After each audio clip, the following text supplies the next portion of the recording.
नमस्कार, one India Hindi में आपका स्वागत है। दिल्ली समेत कई राज्यों के जरिए ब्लैकआउट की चिंताओं के बीच केंद्र सरकार ने कहा है कि बिजली संयंत्रों को प्रभावित करने वाली कोयले की भारी कमी को अगले कुछ दिनों में नियंत्रित किया जाएगा। केंद्र ने कहा कि ये कमी वैश्विक कोयले की कीमतों में बढ़ोतरी की वजह से है। यूपी में अगले साल होने वाले विधानसभा चुनाव की तैयारियां शुरू हो गई हैं। इसी कड़ी में लखीमपुर खीरी हिंसा के बाद पूर्वांचल में हुई कांग्रेस की बड़ी सभा को संबोधित करते हुए वाराणसी में प्रियंका गांधी ने कहा कि पीएम मोदी लखनऊ आकर भी किसानों का दर्द नहीं बांट सके। एआईएमआईएम प्रमुख अजदुद्दीन ओवैसी ने कहा कि यूपी में पिछले हफ्ते हुई लखीमपुर खीरी हिंसा को योजना के तहत अंजाम दिया गया था। अजदुद्दीन ओवैसी ने कहा कि लखीमपुर खीरी हिंसा को घटना या हादसा नहीं कहा जा सकता है, क्योंकि ऊपर से दी गई इजाजत के बिना कुछ भी नहीं हो सकता है।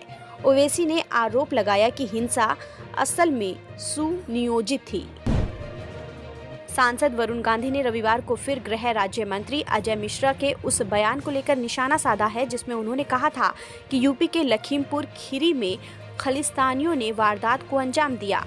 वरुण गांधी ने मंत्री का नाम लिए बिना कहा कि ये घटना को सांप्रदायिक रूप देने की कोशिश थी। कांग्रेस के पूर्व अध्यक्ष राहुल गांधी ने बढ़ती महंगाई और बेरोजगारी समेत कई मुद्दों को लेकर प्रधानमंत्री नरेंद्र मोदी पर निशाना साधा है। राहुल का कहना है कि पीएम मोदी बढ़ती महंगाई, तेल के दाम, बेरोजगारी और किसान और बीजेपी कार्यकर्ता की हत्या को लेकर चुप है। वहीं कैमरा और फोटो अपॉर्चुनिटी में कमी, सच्ची आलोचना और मित्रों पर सवाल पर हिंसक है। बिहार कांग्रेस के प्रभारी भक्त चरण दास ने कहा कि आरजेडी नेता तेजस्वी यादव प्रदेश में सरकार नहीं बना सकते जब तक कांग्रेस के 19 विधायक उनका समर्थन न करें। उन्होंने ये भी कहा कि अगर कांग्रेस मजबूत होगी तो आरजेडी सरकार बनाने के और करीब पहुंचेगी। चुनावी रणनीतिकार प्रशांत किशोर के कांग्रेस में शामिल होने को लेकर पिछले कई दिनों से चल रही चर्चा पर अब पूर्ण विराम लगता दिखाई दे रहा है। ऐसी खबर है कि फिलहाल प्रशांत किशोर कांग्रेस में शामिल नहीं होंगे। 5 राज्यों में होने वाले विधानसभा चुनावों के बाद ही प्रशांत किशोर की कांग्रेस में औपचारिक एंट्री हो पाएगी।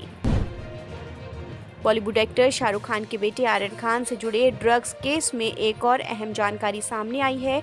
एनसीबी ने शनिवार को शाहरुख खान के ड्राइवर से लंबी पूछताछ की थी। जानकारी के मुताबिक ड्राइवर ने ये माना है कि उसने आर्यन खान और अरबाज मर्चेंट को क्रूज टर्मिनल पर ड्रॉप किया था।